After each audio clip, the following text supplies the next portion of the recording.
Ukraine has halted the gas flows from Russia to its European neighbors. Let's talk about it. Now, obviously, this only applies to the pipelines that go through Ukraine, and the reason why this wasn't done sooner is there were leases that were signed with Gazprom, which is the Russian gas company, and they honored those leases up until it was the cutoff date, which was January 1st. And Ukraine wants to hurt Russia in every way that it possibly can.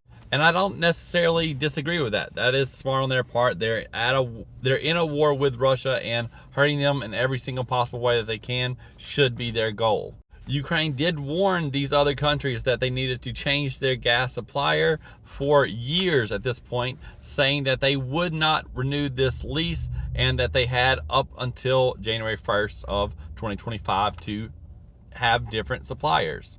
And most of Europe did that switch. They switched to the US, they switched to Qatar, and they paid more for that. They are paying more for gas now than they would have if they had continued to receive the gas through Russia.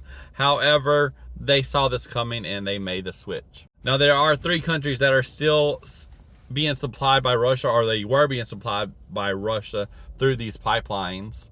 And those countries were Austria, Slovakia, and Moldova.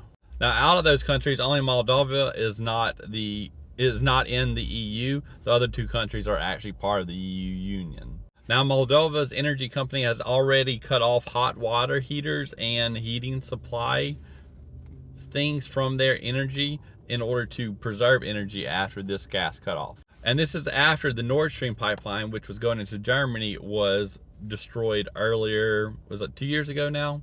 So the only functioning pipeline that Gazprom has currently is to Turkey, and it's called the turkstream.